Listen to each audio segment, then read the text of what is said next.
Online প্ল্যাটফর্মে যেমন ঢুকলেই শুধু ডিমবাজি করা হচ্ছে রোদের তাপে ছাদে গিয়ে। আমিও রেডি হচ্ছি, ছাদে যাব, ছাদে গিয়ে ডিম পোচ করব।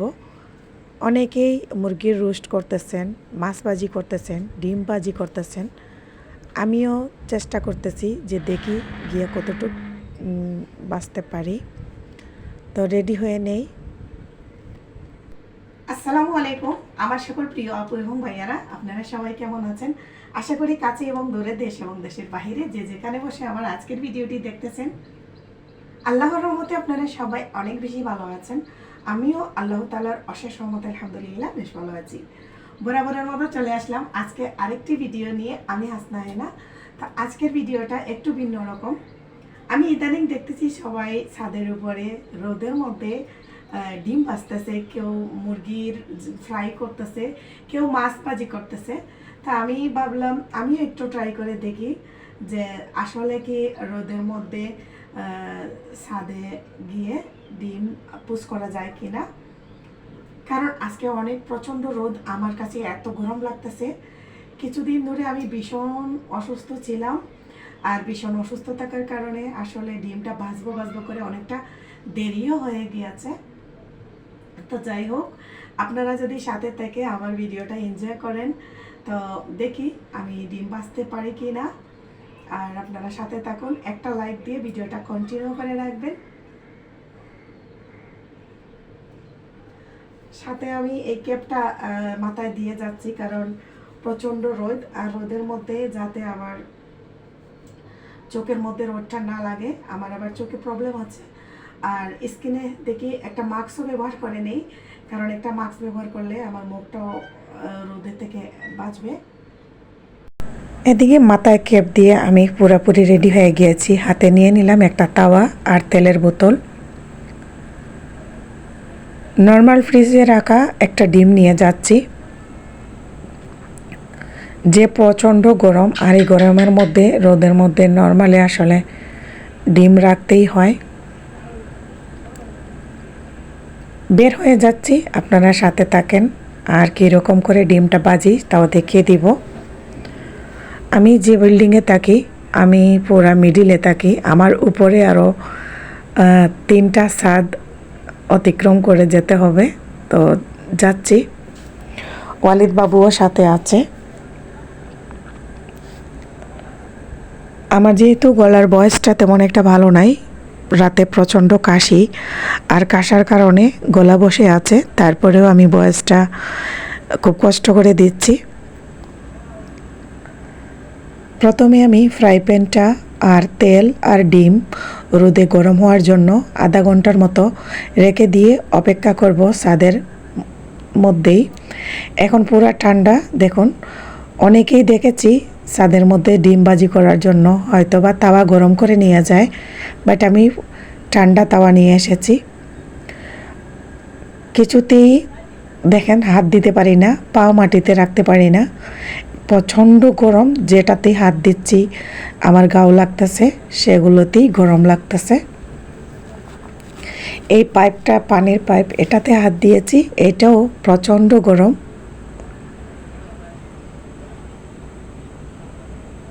আমার শরীর পুরা জ্বলে পুড়ে শুটকি হয়ে যাচ্ছে, আর বাতাস আছে, বাতাস থাকার কারণে কষ্ট হচ্ছে না। ওয়ালিদ বাবু মালটা খাচ্ছিল, বাবুকে সাথে নিয়ে এসেছি, ওরে একা করে রাখতে পারিনি, তো ও মালটা খাচ্ছে, ওর জন্য মালটা কেটে নিয়ে এসেছিলাম। ওর কাছ থেকে চেয়ে এক টুকরো মালটা খাচ্ছি, কারণ আমার গলাটা শুকিয়ে গিয়েছে।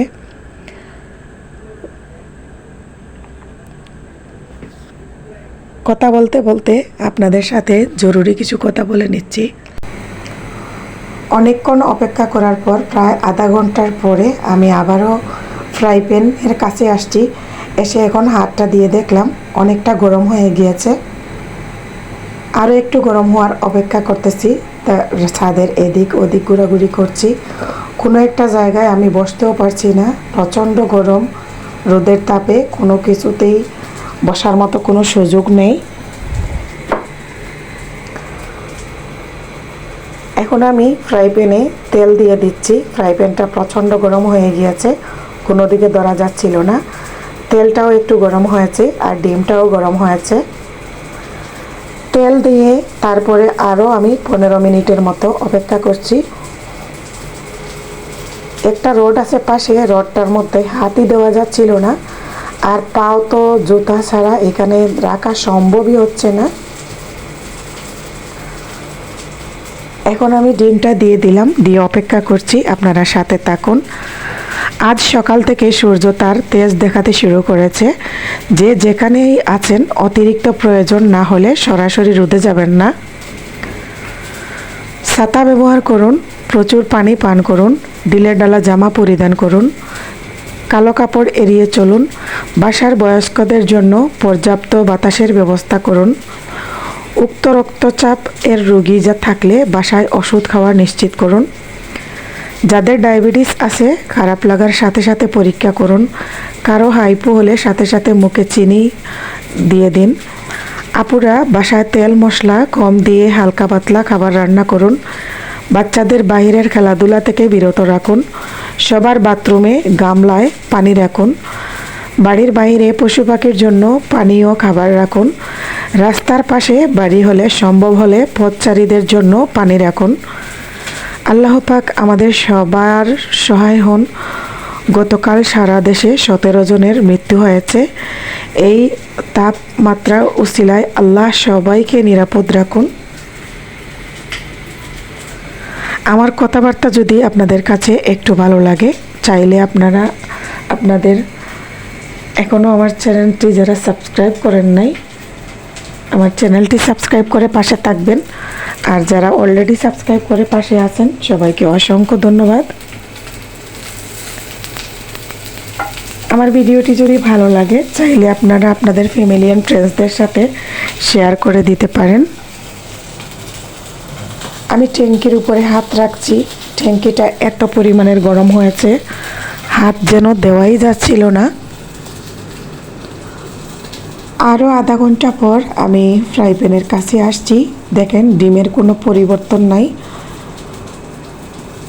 আর কত অপেক্ষা করব, অপেক্ষা করতে আর ভালো লাগছে না। আমাদেরও ধৈর্যের সীমা সারিয়ে ফেলেছি, বাচ্চাও আর থাকবার চাচ্ছে না, আর আমিও শুটকি হয়ে গিয়েছি।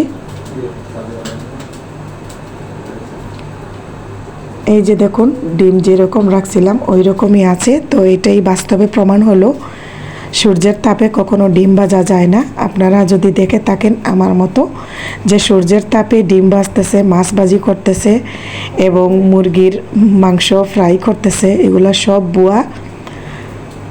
আর এগুলা ভুয়া কথায় এবং ভুয়া ভিডিও দেখে আপনারা আমার মতো সময় নষ্ট করবেন না এবং এগুলা চেষ্টাও করবেন না। খুব গরম হয়ে গিয়েছে ফ্রাই প্যানটা এবং বোতলটা, আমার হাত পুড়ে যাচ্ছে। তারপরেও বাসায় নিয়ে যাওয়ার জন্য চলে যাচ্ছি। এই যে দেখুন ডিম দৌড়াদৌড়ি করতেছে, একটুও কোনো দিকে কোনো কিছুই বেশ কম হয়নি। আমি বাসায় এসে এখন চুলায় দিয়ে দিলাম। ডিমটা নষ্ট করে ফেলানোর দরকার নেই, দেখি এখন ডিমটা পোজ করে নিব। সবাই ভালো থাকবেন, সুস্থ থাকবেন, আমাদের জন্য দোয়া করবেন। এই হয়েছে ডিম পোস্ট বাসায় আসার পর। আমার ভিডিও বা আমার কথাবার্তার মধ্যে কোনো ভুল ত্রুটি হইলে প্লিজ ক্ষমা সুন্দর দৃষ্টিতে দেখবেন।